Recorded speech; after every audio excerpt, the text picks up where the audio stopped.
you? Yes. So thrilled with how it went last week.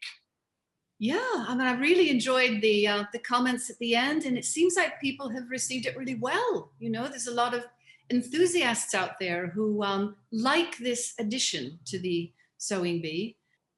Well, let's go straight into it then. It's summer week, wasn't it? And the pattern challenge was the paper bag shorts. Can you tell us anything about that garment itself? Well, it highlights the waist. So it creates this really nice silhouette of sculpture. You get the ruffle on the top, you get the fitted elasticated waistband, you know, the nice belt as an accent. And then it's a very generous, cut to the legs of the shorts. So yeah, it's very fashionable. It seems to suit most people unless you're very short-waisted, if you have a smaller torso. But other than that, it's just a comfortable, nice garment to wear. So it was a good call. So in your tutorial that we're going to go to in a little while, you're focusing in on the term bagging out, the belt bagging out. Is that right? That's right. That's right. So the belt just goes through the loops, and it's a very long tube. So the challenge there is to just sew a very straight tube section and miter the corners off, follow that seam. The angle in this case was an acute angle. That just means it's less than 90 degrees. Okay. So this is about a 45-degree angle, I think. Is the one that's certainly the one I used in the tutorial. You'll see. Yeah. But then you have to turn the belt inside out, so you have to leave a small space to do that.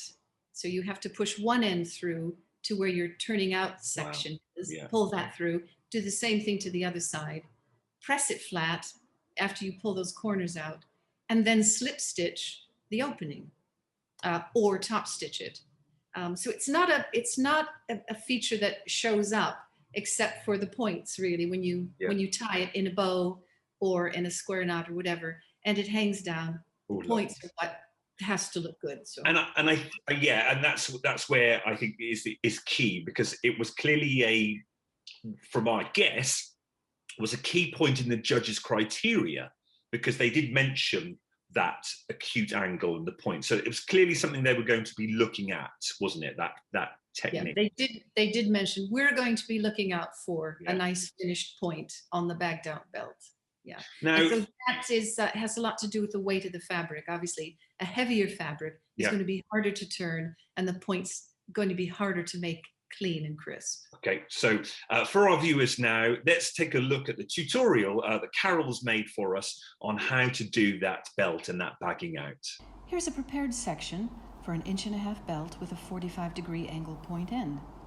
Your fabric is cut and folded right sides together, and a 1/2 inch seam is sewn around the raw edges.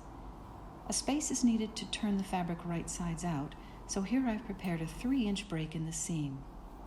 A 1/4 inch stay stitch has been sewn on the single layers of fabric before the belt is folded and sewn. This keeps the fabric from stretching when the belt is turned, and serves as a guide when you slip stitch the belt closed in the final finish. Before you sew the belt seam, prepare the point by first drawing in the extended seam line to the raw edge of the belt. When you sew the seam, stitch up close to the point and take a single stitch across the point to the other seam and finish the end of the belt. Now trim away the excess fabric. Now, I'll come back to this in a minute. There's no exact rule, but I start with a straight cut across the point about 2 to 3 millimeters away and grade the sides, keeping that same 2 to 3 millimeter distance away from the point. Now separate the 2 layers of fabric at the fold and start your turning. I like to use a long straight pin to tuck in the end. Don't pinch the layers too tight, leave some room for the point to fall in. Once the point is inside, take any kind of a straight tool with a blunt end. Here I'm using a pencil as the eraser grips the cloth. Slowly coax the sides of the belt over the tool and work your way to the open section of the seam.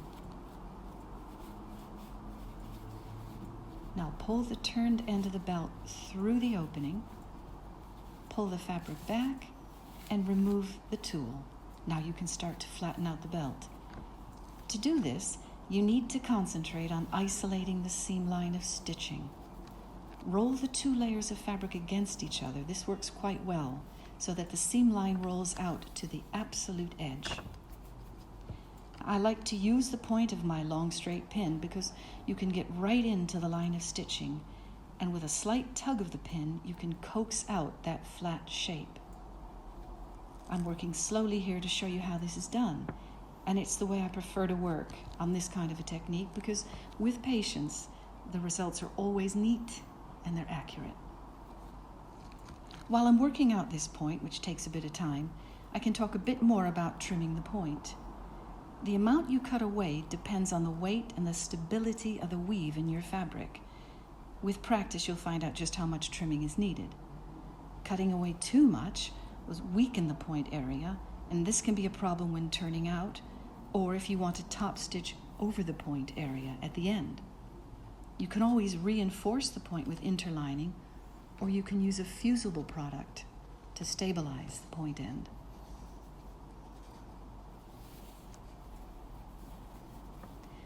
The other thing is you can use other tools for this technique, a crochet hook or a wooden point turner, whatever's most comfortable for you and whatever gives you the best results.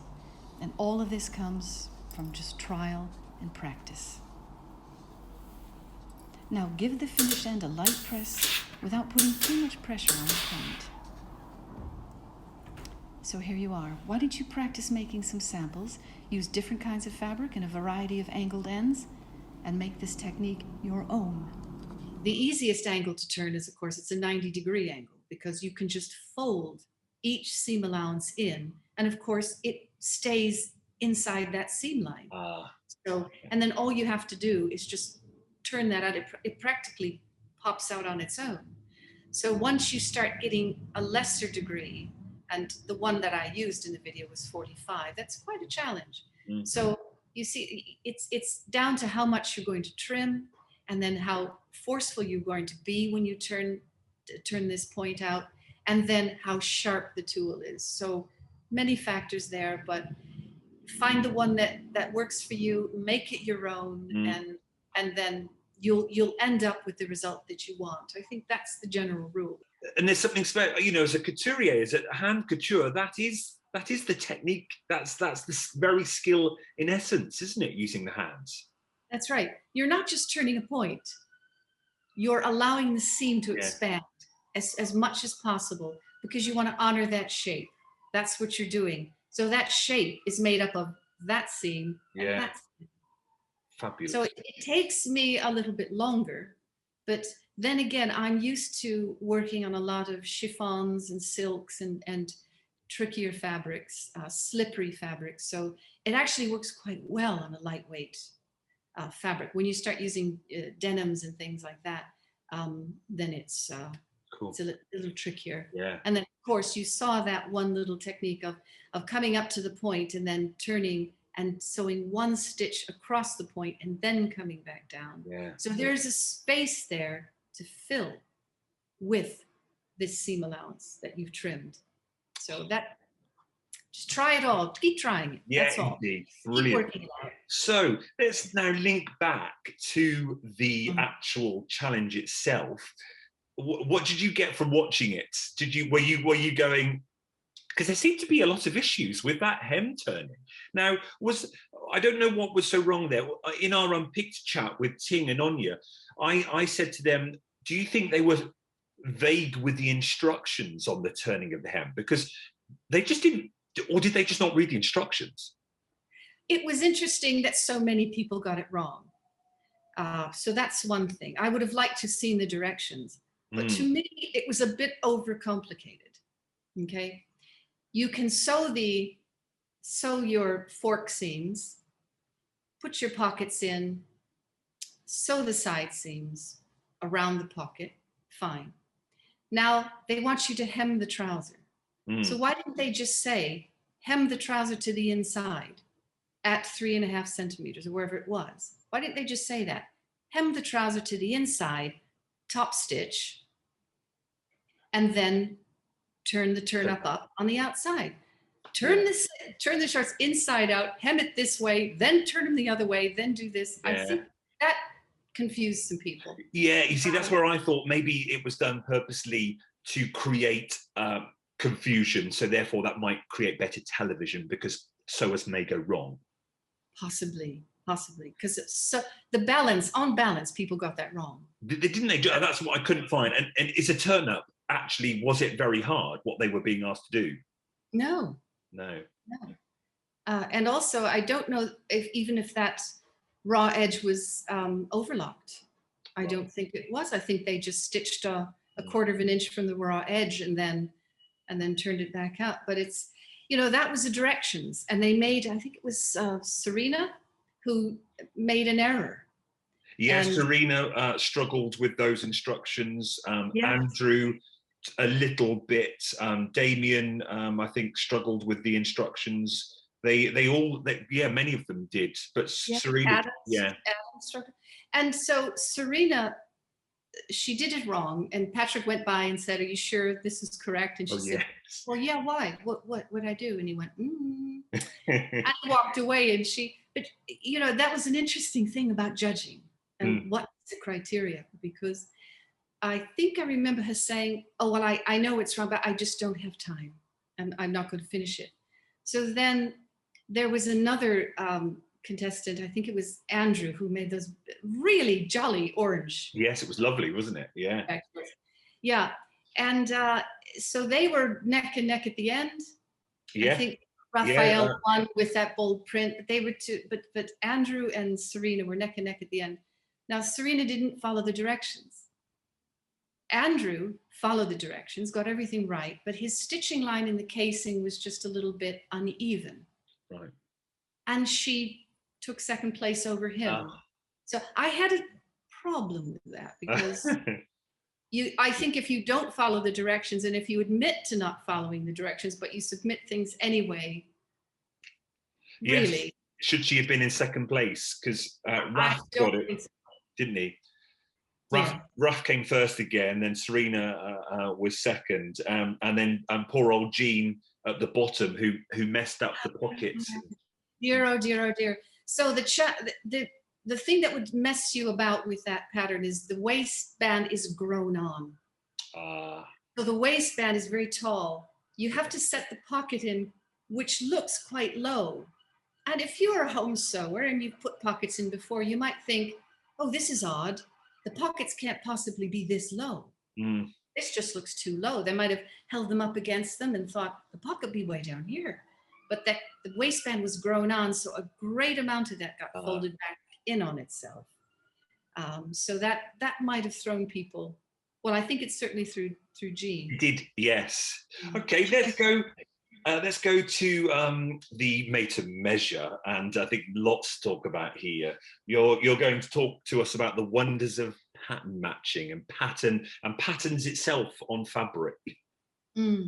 Well, that was fascinating for me to watch, because when you're working with patterns, you have to think more in depth.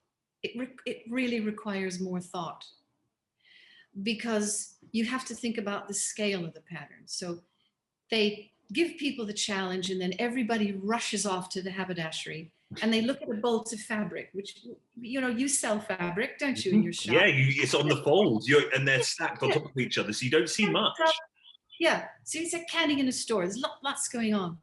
And I think the eye is drawn, generally it's drawn to things you like anyway. So, you like navy blue, don't you? So I love it. Navy blue, you just go for it. Okay. Yeah. In my raglan that I made this week, Carole. Bravo to you, Stuart. Very good. Like my second or third attempt at dressmaking. Nice pattern. I'll put the pattern in the description. Oh, good for you. No, it's a nice freedom around the neck too. I like that. So when you choose a pattern, you have to, you like it, and then it must be summery, and then you have to think in scale, because you're looking at it. It's 10 inches, 12 inches from your face, and then you roll it out on your table and you get another view of it. And then the third view of it is the audience. I work with patterns, graphic patterns. We're going to look at William Morris's beautiful and intricate and very busy Strawberry Thief. Brilliant. motif designs. Gorgeous. And then we're also going to look at an even plaid. So you can have an even plaid, an uneven plaid. You can have a one-way design or a design that is mirrored. So some are easier to work with. But for this tutorial, it's going to be a top on the fold. So you're going to be able to choose your center line. You're not going to have to worry about facings and buttons and all that. You're going to just learn how to match side seams and shoulders. So this is going back to basics, and just Fabulous. because if there's less to watch out for and worry about, you'll end up with a successful piece. Here we're going to be planning to cut a simple top with a center front fold. The pattern is busy, really colorful, and it's highly decorated. So we have our pattern laid out here. We've got our front and our back. The pattern's marked to show the dart, the waistline, the straight of grain, and the center front fold. These dotted lines, they indicate the halfway point in the width of the pattern. And in this case, it's a good idea to think about this area, the bust, and what you may or may not want to bring attention to here.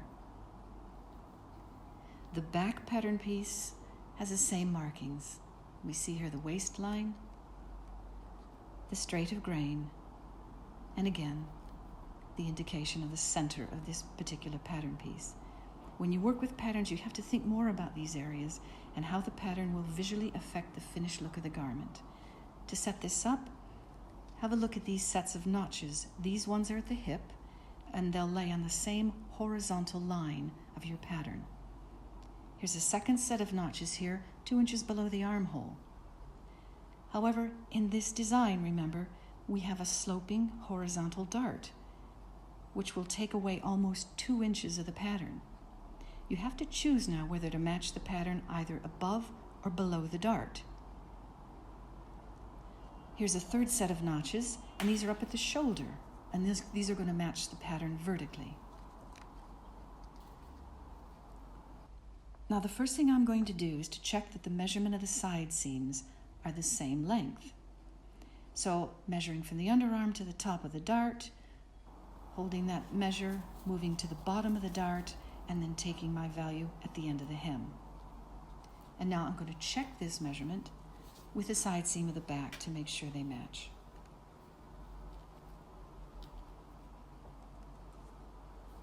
The next thing to do is to decide where I want my center front line on the pattern to lie for the best visual effect, and to fold the fabric on this line. In this case, the center will be where the tails of the 2 strawberry thieving birds meet. I've picked a second point on the print to check the fold is straight, and this will be this little flash of blue here in the design. So I check it on the fold, and I'm going to point it out again here. Here it is right here on the fabric, that little flash of blue. Next, I want to line up the hip notches again and check that these are level on the print. So you can see this purple line that goes horizontally across the fabric. And in fact, both notches do fall on that same line. So we know that pattern is going to match. And finally, I go up to the shoulder here. I check that these notches are also in line, because this is going to match vertically. When the shoulders are sewn together, the color pattern is going to match. So you can see I'm picking out a certain flower here. One more thing to consider is how you might match another detail on the top of your garment, like say you wanted a pocket. And you can easily work this out by making a paper pattern out of some tracing paper, and once the position is determined, trace out a few of the obvious motifs.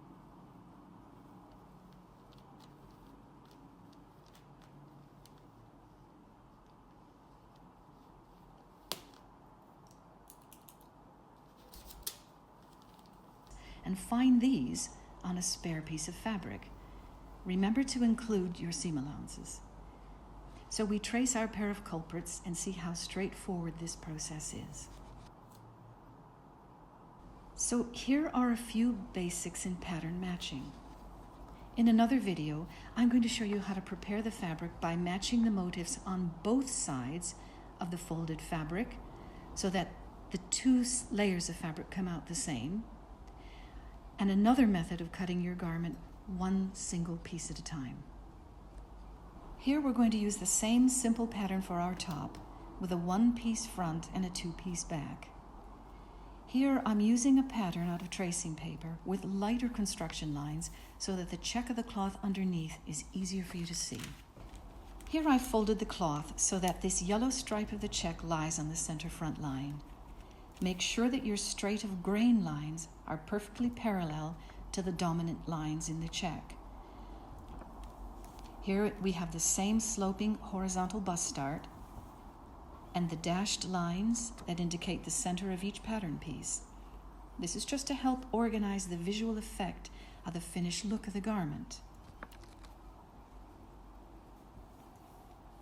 Again, taking the dart into account, we need to make sure that the side seams are equal in length.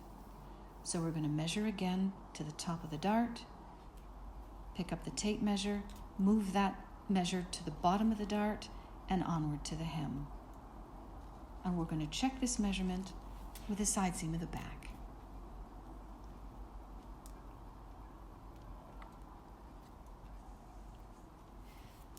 In our last example, we decided that we were going to match the checks from below the start instead of the above, as the upper area is more or less concealed by the arm. So we're going to concentrate on this lower half, matching the check motif from the bottom of the dart to the hem, and the same with the back. The waistline, you see, is marked so that we can check the levels as it relates to this orange stripe in the check, about a ½ inch above the stripe. And then we can match this in the same way, at the same level, with the back. We now move up to the shoulder notch and use the same observation. The notch lies closer to the prominent black stripe, and the shoulder point is close to the yellow stripe. So just work this out and pay attention to your seam allowances, and you can kind of work out where exactly things are going to match.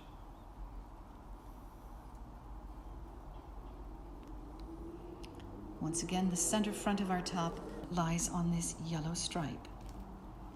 And this is not a prominent line, and this is a good move to make. You don't want too many prominent lines in prominent places.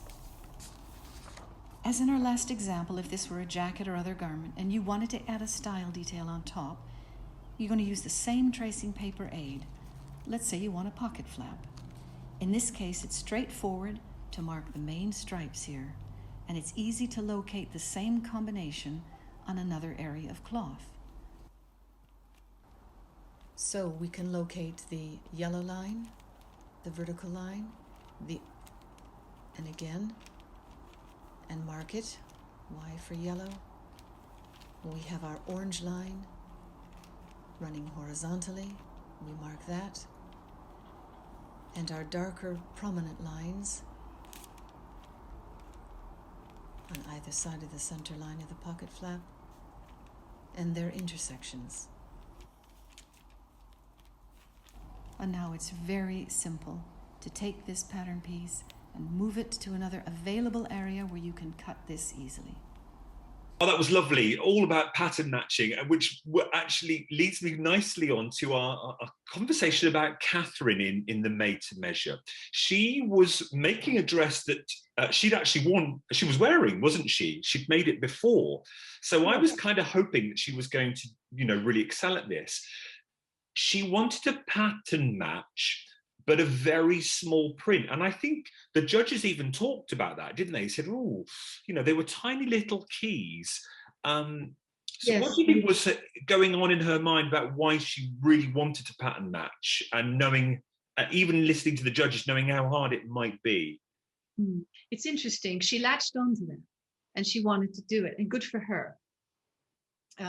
But she chose a very light colored print with a low contrast to her motive.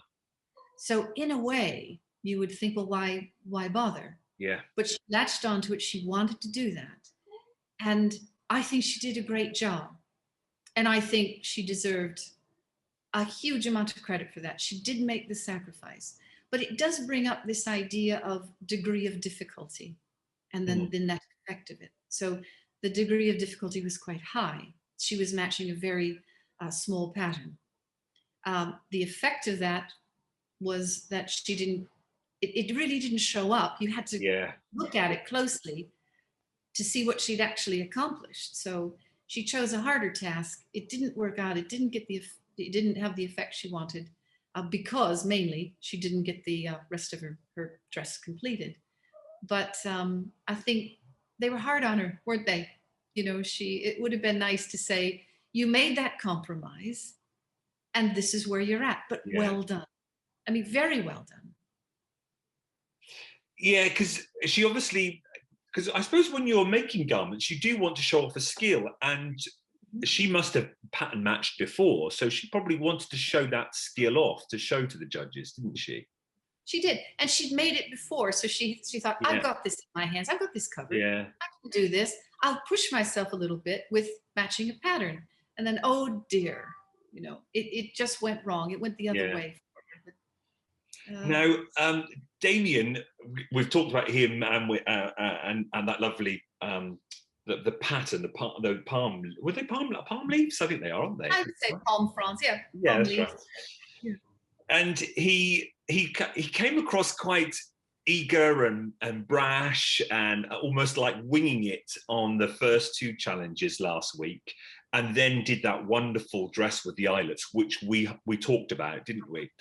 So he's clearly got lots of skills. And again, this dress for Made to Measure. Do you think he's been practicing at home? Do you think he's just got the skills, and he might, because I think now he's the one to watch for. Don't know whether he's a bit of a hustler there, and he knows a lot more than we. Well, he's a bit of a polymath in a way, isn't he? Because he knows his IT, he's got his music. Then I saw him with his woodworking. So he knows about process. Yeah. He knows about building things. But like he said, you can't wear a table, you know, and you know, computers is a binary thing. And, but it's different with this 3D building of garments thing. Yeah. So, but it is obvious that he knows about process. And that comment he made was hilarious. He said, I think you should probably read all the directions beginning to end, because like a thriller, you turn the page and oh no. Well, I have to confess, when I don't know why, you just do it. I read the instruction, but I only read instruction 1 and then I do it. Then I go to read instruction 2, then I do it. But actually, you like I used to teach the kids at school, you really need to read the whole exam paper through, even though it's, you know, there's 10 questions, you're not at number 10. You should still read it all through first, shouldn't you? Yeah. Test taking is so nerve-wracking though, and I suppose there is a degree of, you know, the red light's on, and this is all eyes are watching, and you know. Were there any in that Made to Measure, the sundresses? Were there any that you just went, oh, yes, that was wonderful, or maybe not? That caught your couture eye. Yeah, I think they all did a really lovely job. I did note that Serena's dress was really lovely. Very thin fabric though, a very soft design and a very thin fabric. And it wasn't noted, it wasn't talked about that actually the shoulder line was very wide. It was too wide. It didn't fit accurately. But she got called up because the bust point was a bit tight. And she did very well in the judging. But again, the fit was the most inaccurate, if you know what I mean, of anybody. Yes. Because the shoulder line, the sleeve was just hanging off a couple of inches off her shoulder. I think that should have been noticed. The garment of the week, yes, I think that was very well deserved, but so was the yellow sundress. That was a stunning piece of work. Well, we had an interesting debate on Unpicked with this. Anya loved it, absolutely loved it, said it's something she would wear. Ting was like, that's not a sundress. It was too formal. It was like, you know, I think sundresses should be soft and floaty and in the evening. So we had a big debate about that. But it was that cross on the back. Yeah, I mean, it was just loaded with detail. And that I like, you know, the top stitch pockets, you know, the crisscross shoulder straps in the back, the never-ending line of buttons, which was very difficult to get right. It was a little bit large on the upper bust, but the rest of it fit beautifully. And now I think that was very well executed. And part of the brief was to express yourself. And to me, that was a great expressive couture piece. Oh, I loved it. And I guess you could say the same thing about Adina. That was a bit formal too. That was in many ways, that was more formal. Yeah. But Adina, I was surprised because she had 6 buttons on that dress and the spacing was rather wide. And then I went back and I looked because I thought that doesn't look right. There were 8 on the pattern and she put 6 in. So that I think the spacing was quite wide and I was surprised there. It fit well, it fit outside her frame. So there wasn't any gaping. But yeah, it won, but it wasn't to brief. No. Now tell me, if you were doing that, would you have hand sewn the buttons or would you have used the machine? Oh, I would have hand sewn them on. Yes. No question. I would have doubled the thread, waxed it so it was strong enough, and I would just done a quick crisscross, double knot on the bottom, and oh, I don't know about that. That scared me. That really scared me. I've never used a buttonhole buttoning attachment. And I can just see the needle not crossing over to the other hole and just shattering the needle. I know. It scared me too. I know. But when you had, what, 17? Yeah. On the winning dress? Well, on the yellow, didn't win. But when you have 17, I guess, and if it's the last thing you do, right? It's the buttonholes and the button, your end of time. So maybe that was measured out. For this dress, those buttons were probably the bit that makes the dress, isn't it? Those buttons were, and I think even the judges hinted about it, that was going to be the thing that the eye goes to. So absolutely. The bit you do at the end when you're rushed for time actually could have been make or break. Well, we know buttons make and break a garment, don't they? They finish it off completely if you get the right button. Yes, absolutely. It's that final polish. And I think Adam chose the right thing. I love his faceted buttons. Oh yeah, the dome buttons with the shank. I was disappointed he didn't get the petticoat done because that dress had almost a full circular skirt on it. It just moved beautifully. It was all musical.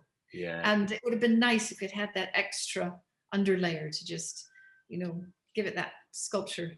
Let's talk a bit about tools. Tell me, what is this ham? I have no idea about this thing they call a ham.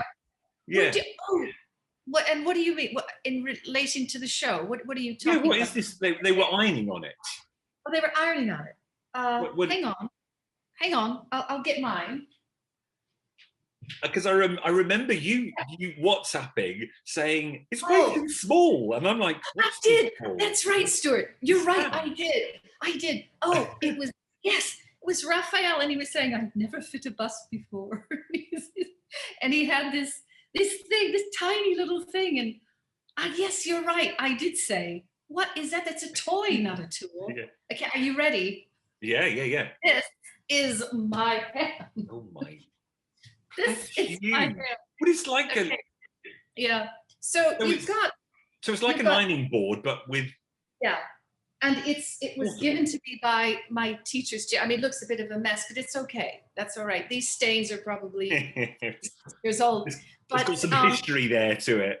Got some history. I think in the middle of it might be a bit of sawdust with some cloth wrapped around it. And then they just keep wrapping cloth and covering it and covering it and covering it.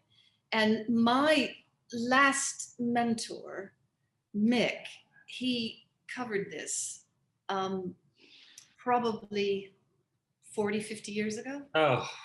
And it's gotten, we have to patch it up every now and then, but this is what it's for. It's got these lovely curves all over it, and it's big enough. So you can press just about anything on this. So it's a pressing tool. You use it Pressing tool. Yeah. You use it to get to places that you can't get to on an ironing table, or you just don't use an ironing table. You use that all the time. Most of the pieces in the dressmaking have a bit of a curve to them. I mean, the outside leg of a trouser seam, say, even that has a slight curve from the hip into the knee, but that's a long straight seam. So you would go to your ironing board and do that. But most other seams have a degree of curve to them, and you want to set those curves in. Yeah. You know, you want, and as you press as you go, you're building a piece of sculpture that moves like the body does. And the body is, you know, elliptical, it's full of curves. So this is it's a great tool, and you can see how fond I am of it. And it's you know, it's substantial. A smaller tool like that little ham, or they call it, they have some that are like a roll. I just think they're useless. Yeah, because you can't, they're too small to get the big iron on and all the fabric on. Yeah. Yeah, because you can use this to accomplish the same thing. You know, it's you don't need a specific tool to do it. A small seam, you don't need a small ham. This one is just fine. And it's a ham. Is that short for something, or is it a ham because? Some people call it a cushion. Some people call it a ham because it looks like a Christmas ham. You know, that you would roast in. Oh yes, a nice ham. Ham. Ham for ham, Stuart. Yes.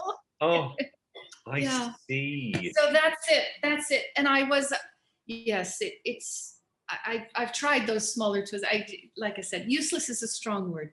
Look, like anything, if it works, if you like it, if it does the job you want it to do, then you should use it, because I don't want people. But as you say, if you're dealing with like that seam and you want to iron that, rather than doing it flat on the ironing board, which was really difficult, that would have been perfect to put the ham underneath.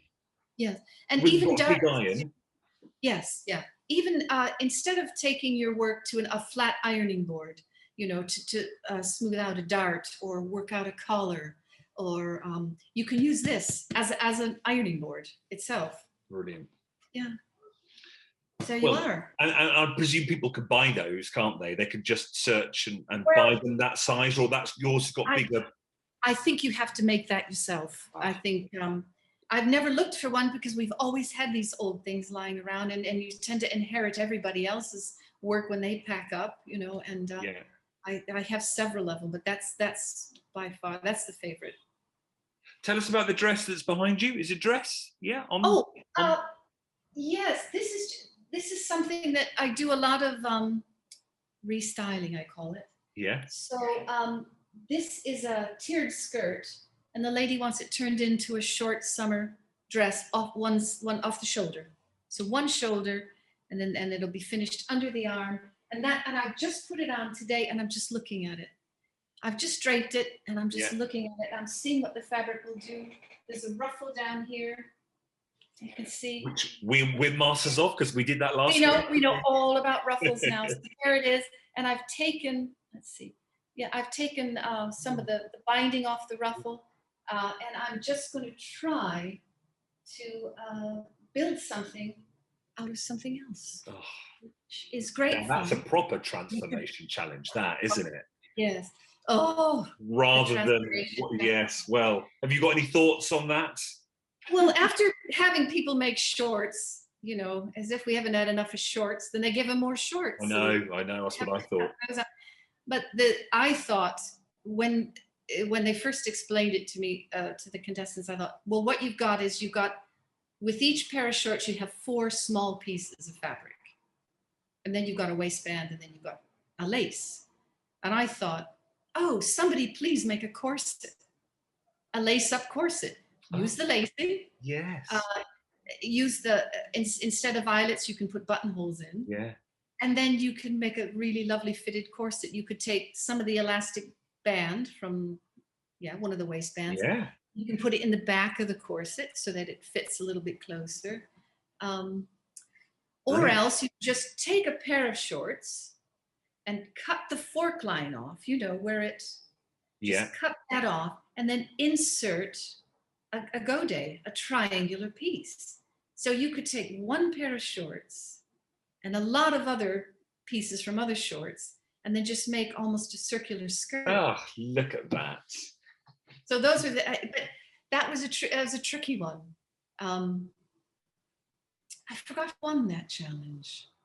The transformation challenge, Adam won because he had cut up the shorts, but he which had 3 stripes, and it was like asymmetrical, wasn't it? It was kind of a bit of a patchwork. Very striking. It was very striking, that top. That's right. I remember that one. Yeah.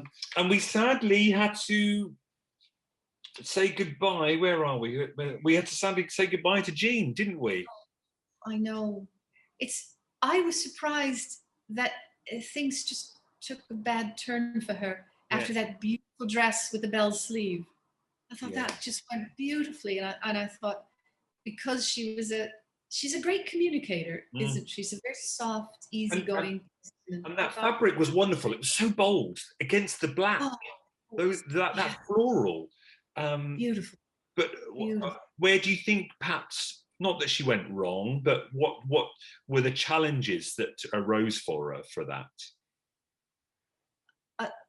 Quite a substantial amount of fabric for the skirt. Yeah. And she got a bit muddled with her button line. She put the buttonholes way inside, 1.5 inches inside the center front. It's too far. And then it was a mystery why the waist seams didn't match. I wonder what happened up at the shoulder to cause that. Because had she got that right, it would have looked stunning, wouldn't it? Yeah, she would have just moved the buttonholes over a little bit, and something went wrong at the shoulder. And I wouldn't have minded if the hem was just turned up and raw edged. I wouldn't have minded that, but it's everything seemed to just accumulate. Yeah.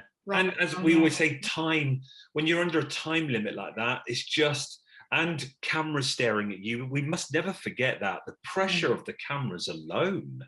That's a huge factor. Yeah. And most people are, they're at home, they're relaxed, time is not a factor. Yeah, that's right. To put that pressure on, but there has to be something forced on this, to... Indeed, to make it interesting to watch. That's right. Yes. So and to end up the winner. So next week, we're into some sort of menswear. Yes. And we're going to have some jackets, I think. Yeah. So some more structured garments. It'll be interesting to see how they close. If they're going to use, heavy duty zips, or, they're going to hand make a buttonhole. I wonder. Yeah. And then different fabrics. So are we going to have wool fabrics?